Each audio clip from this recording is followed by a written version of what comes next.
안녕하십니까. 부평을 국회의원 박선원입니다.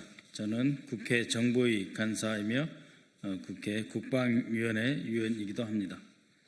오늘은 이재명 전 대표 피습에 대해서 국가정보원에서 테러로 규정하지 않고 오히려 커터칼 미수, 그러니까 문방구에서 쓰는 커터칼 미수라고 축소 왜곡한 김상민 전 국가정보원 법률특보를 직권남용 혐의로 고발코자 기자회견을 하게 되었습니다.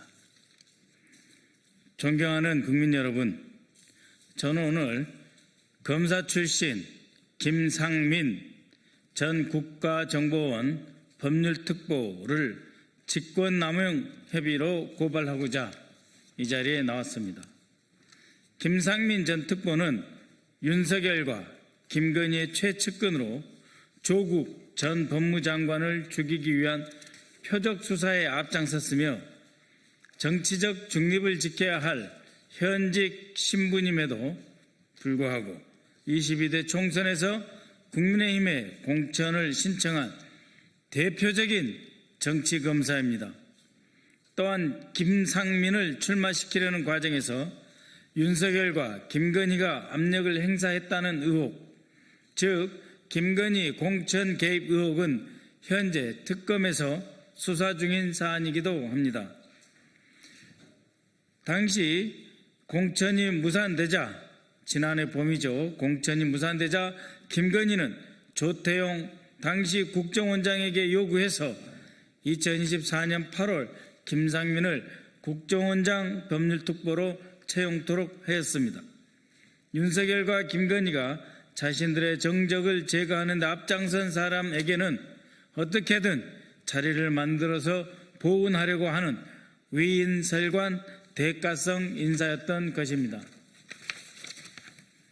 이렇게 순전히 정치적인 이유로 임명된 김상민 법률특보는 지난 4월 3일 헌법재판 결정 직전이죠.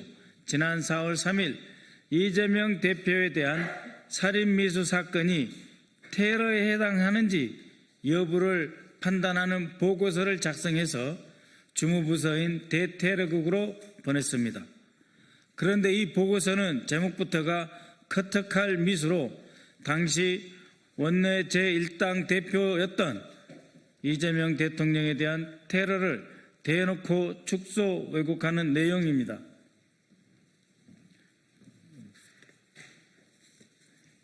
이것이 바로 김상민 특보가 작성한 야당 대표 커터칼 살인미수 사건 테러 해당 여부입니다. 커터칼이 사용됐다고 왜곡하고 있으면서 살인미수인데 과연 테러인지 해당하냐 아니냐 그 여부를 판단하는 보고서를 헌법재판소 결정 하루 전인 4월 3일 작성한 것입니다. 테러의 개념, 정치, 종교, 사상적 목적을 위해 폭력적 수단의 방법을 통해 민간인이나 비무장의 개인, 단체, 국가를 상대로 사망 혹은 신체적 상해를 입히거나 공포심을 불러일으키는 어떤 행동을 강요하는 행위라고 김상민이 자신의 보고서에 개념을 썼습니다.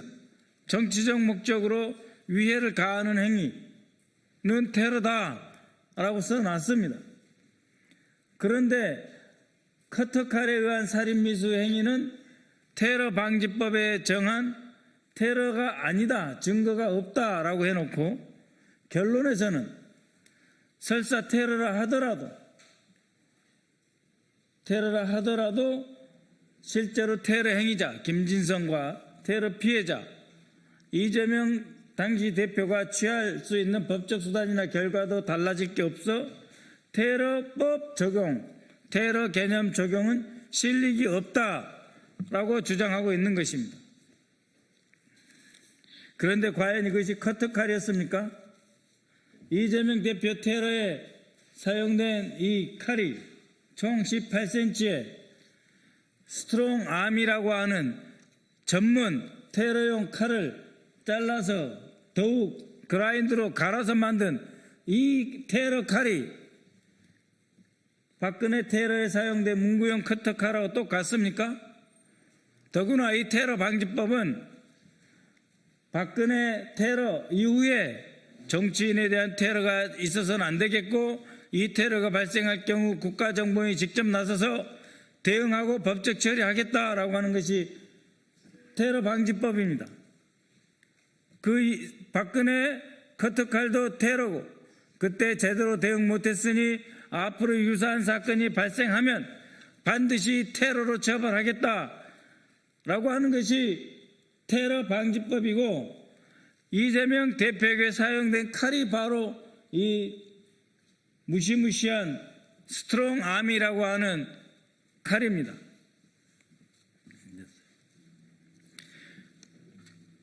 이 보고서의 작성 일자, 이 보고서에서 작성된 김상민은 법원이 적시한 범행 도구인 자그마치 18cm의 등산용 칼을 문구용 커터칼이라고 하는 등 상식 이하의 용어를 써가며 이재명 대표가 목숨을 잃을 뻔한 위중하고 엄중한 사건의 의미를 축소 왜곡하였습니다. 또한 김상민은 법률적 판단보다는 위로금 등 금전적 문제를 언급하며 테러 방지법 적용에 실력이 없다고 평가했습니다. 이뿐만 아닙니다. 김상민은 법원이 합정 판결문에서 이 대표 피습 사건이 정치적 목적이 있었다라고 적시했는데도 이를 완전히 무시한 채 테러가 아닌 살인 미수라고 단정했습니다. 본인이 앞서 규정한 테러 규정 스스로를 부정하는 것입니다.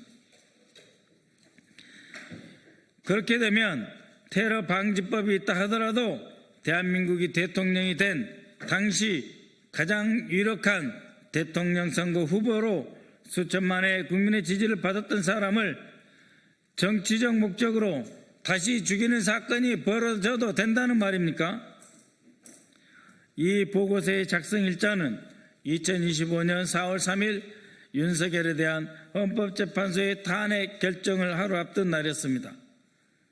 작년 8월에 임명된 사람이 그동안 뭘 하다 탄핵 선고 하루 전에 이렇게 왜곡된 판단을 유도하는 보고서를 작성한 것입니까?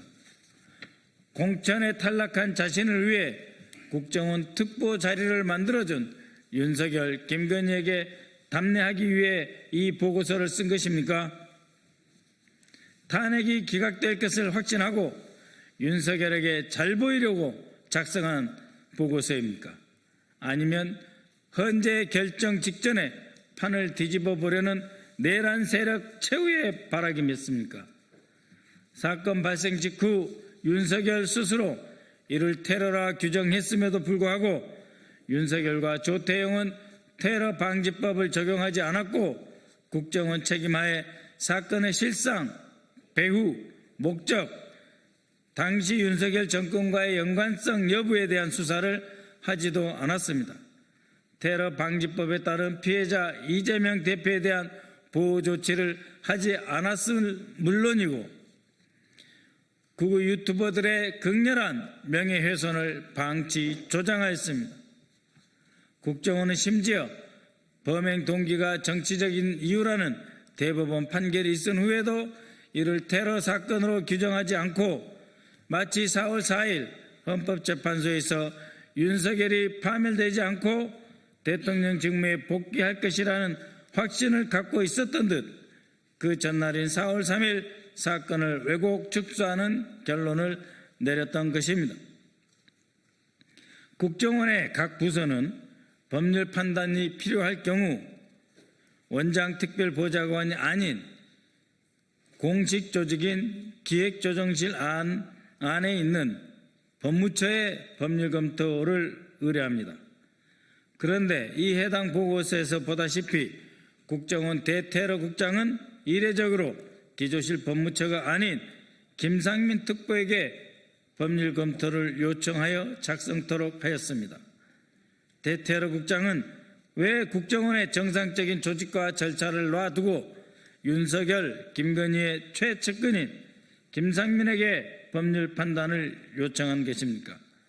기조실 법무처에서는 자신이 원하는 왜곡된 결과를 받아볼 수 없을 것 같으니 정치검사 출신 김상민에게 요청한 것입니까?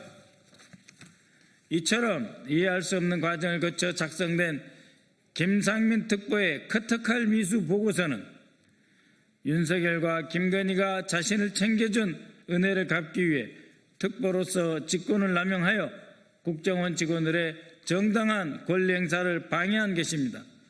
이에 저는 김상민 전 특보를 형법 제123조 직권남용 혐의로 특검에 고발할 예정입니다. 또한 정상적인 법률 검토 조직과 절차를 무시하고 정치검사에게 법률 판단을 요청한 당시 테러국장 1년 반 만에 3급에서 2급, 2급에서 1급으로 초고속 승진한 대테러국장도 정치관여 혐의로 고발하겠습니다. 김건희 특검에 촉구합니다. 김상민이 작성한 보고서가 자신을 특보로 만들어준 윤석열, 김건희에 대한 대가성이었는지 그리고 그 과정에서 직권을 남용하였는지 여부를 철저히 수사하여 주시기 바랍니다. 국정원에도 촉구합니다. 대테러국에서 김상민에게 법률 검토를 요청한 경위가 무엇인지, 이재명 대표 테러 피습 사건을 테러로 지정하지 않겠다는 목표를 세워놓고 입맛에 맞는 법률 해석을 내려줄 사람을 찾았던 것은 아닌지 조사하여 진상을 밝혀주시기 바랍니다. 끝으로 법무부 장관님께도 강력히 요청드립니다. 이번 이상민 특보의 왜곡된 법 적용 사건을 계기로 지난해 1월 2일 발생한 이재명 대표 피습 테러에 대해 다시 수사해 주십시오. 처음부터 테러 방지법을 적용하지 않은 이유, 최초 사건 발생 직후 국정원 대테러국과 총리실 대테러센터, 대통령 안보실 간의 보고 및 사건 축소 과정을 다시 수사해서 사건의 실체와 전모를 분명히 밝혀주시기 바랍니다. 감사합니다.